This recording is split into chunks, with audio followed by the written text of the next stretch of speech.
Welcome back. Sit back, relax, and listen.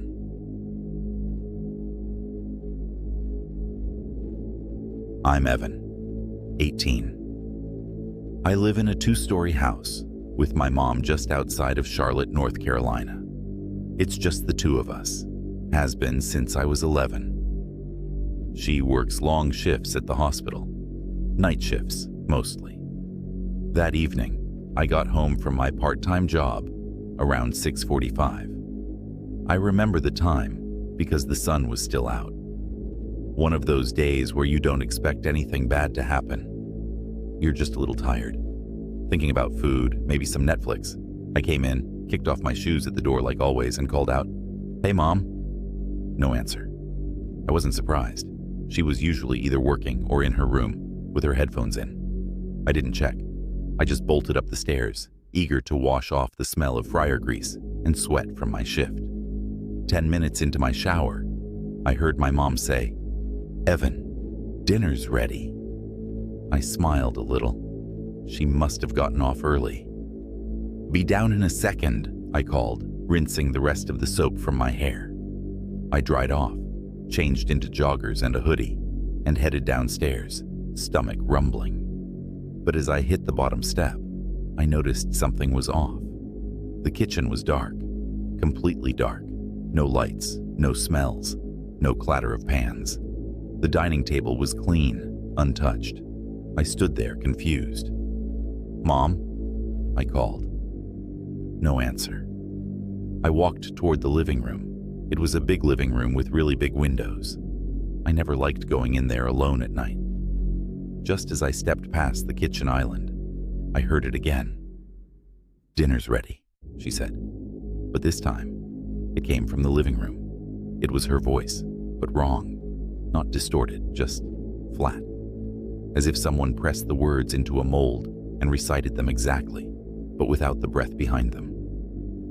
"Mom?" I asked again, slowly. I backed up and reached for my phone. Called her. 3 rings. "Hey, sweetheart," she answered. "Where are you?" "Still at work. Why?" My throat dried up. "Someone's in the house." "What do you mean?" Her voice tightened. "I heard you. Twice, but you're not here. The house is dark. There's no dinner. And your voice. It's in the living room." She didn't even say goodbye. Just hung up and called the cops. I didn't wait. I bolted. No shoes, no bag. Just me and the cold pavement slapping under my feet. I didn't look back. Not until I reached the neighbor's porch. Police came. They searched every room, every closet, attic, crawl space. No one, nothing.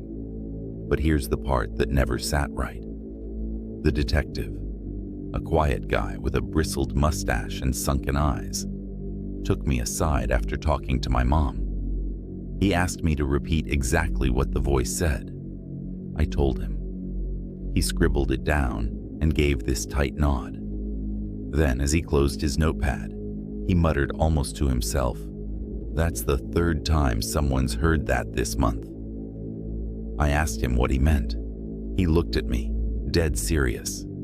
Slightly different houses, same street, all of them said the same thing. A voice calling them, pretending to be someone they trusted. I never slept in that house again. Not once. I moved in with my cousin a week later. My mom still lives there. Sometimes she jokes that I just freaked myself out. I laugh along with her. But I know what I heard. And sometimes, when we talk on the phone, I'll hear an echo of her voice in the background. Not quite her. Too flat. Too familiar, like something that liked how she sounded and decided to keep it.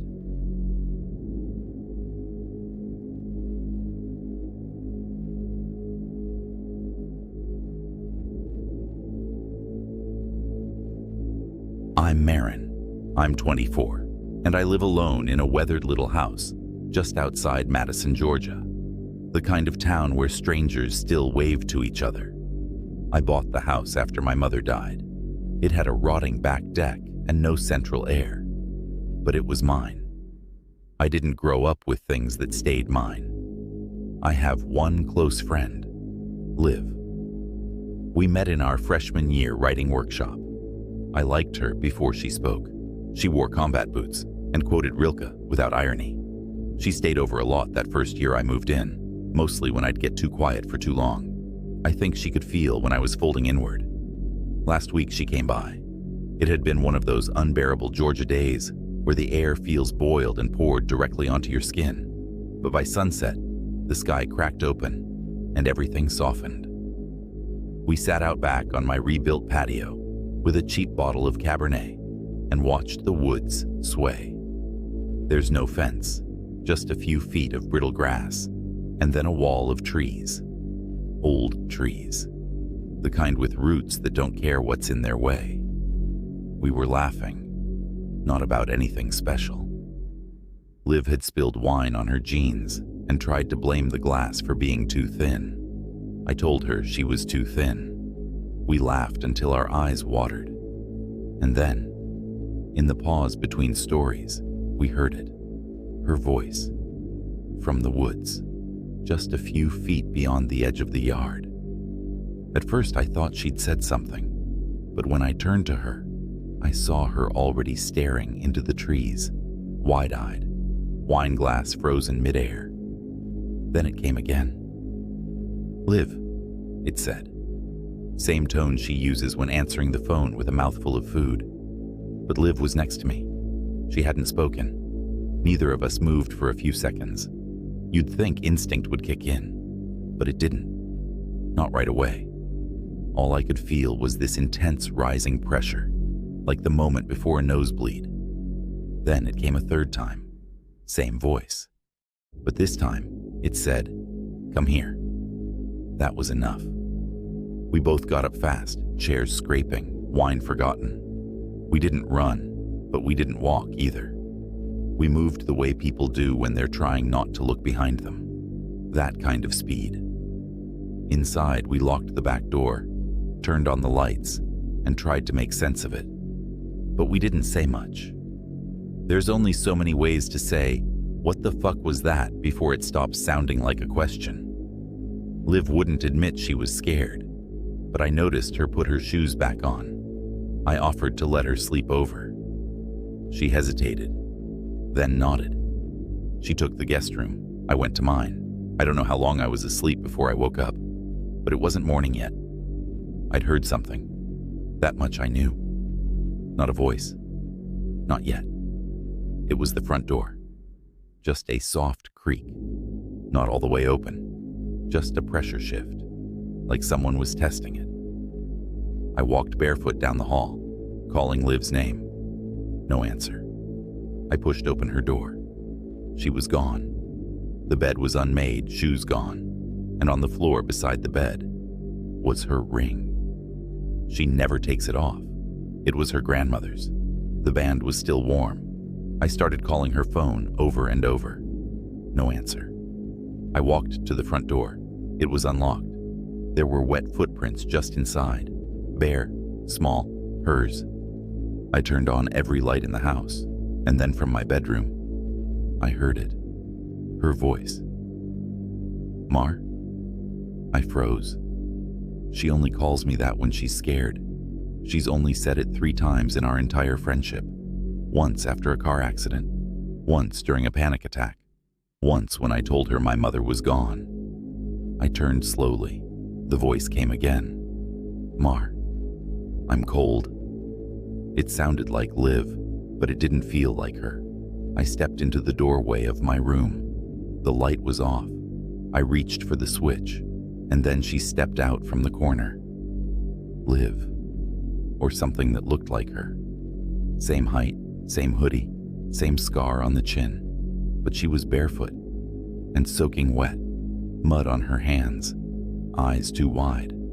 Her mouth opened, and she smiled in a way Liv never would. Too toothy, like she didn't understand how to stop. And then she spoke, exactly like Liv, tone perfect. "I found something in the woods," she said. I didn't scream. I didn't run. I closed the door, slowly, and I locked it. I got in my car and drove to an empty parking lot.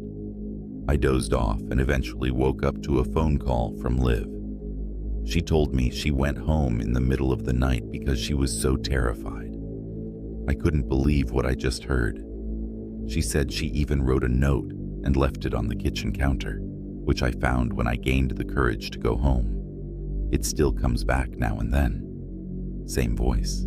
Sometimes it cries. Sometimes it scratches at the glass. I ignore it. I don't answer when it uses my name, but I worry every single day. I worry that something really bad is going to happen. I don't know why or how this started, but I'm scared for my life.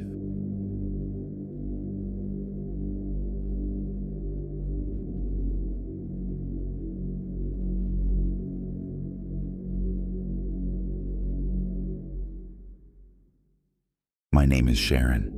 I live alone in a quiet third-floor apartment in Pennsylvania. It's not haunted or creaky and doesn't have a tragic history or anything like that. One day, I was home relaxing. It was raining and I was reading a book. It was dead quiet, no TV, music, or anything. Then I heard it, from the hallway. My voice. Hello? Identical to how I sound when I say hello to someone. The hallway light was off, a narrow slice of shadow that curved toward the bedroom and bathroom. I stared at it. Not toward it, at it. Like it had become a person. A watching thing. I didn't move. My spine locked itself in place. A single deliberate tap followed, like the pad of a finger meeting drywall. It wasn't even loud, but it was placed. You know when someone taps to test if you're paying attention. Like that. I sat on the couch and told myself I had imagined it. My mind flicked through explanations. A podcast I left on, the neighbors, a trick of the wind warping sound. But none of those reasons ever used my own voice. I was seriously freaking out. I got hot and started shaking. Then came the second incident. 3 nights later, I found my bedroom door locked from the inside. I don't lock it. There's no reason to. I live alone. I stood there with my hand on the knob, breath shallow, listening. Then from inside, my voice again, whispering, repeating my name over and over. Sharon, Sharon, Sharon. I didn't call the police. I didn't even try to open the door. I backed up. I left. I spent that night at a 24-hour diner 2 miles away, sipping burnt coffee, listening to the normal sounds of forks, blenders, and tired cashiers. When I returned the next morning, the bedroom door was open. The bed was made. My phone, left charging on the nightstand, was face down. A voice memo had been recorded at 2:16 a.m., just one word: hide. I deleted it without listening again. It sounded like me trying to sound unlike me. The rhythm of the word was wrong, stretched like a mocking echo. I was so close to calling the police, but I knew I would sound crazy. This really shook me to my core. Then came the final thing. It was 4:42 a.m. when I woke up to my cat hissing at the hallway.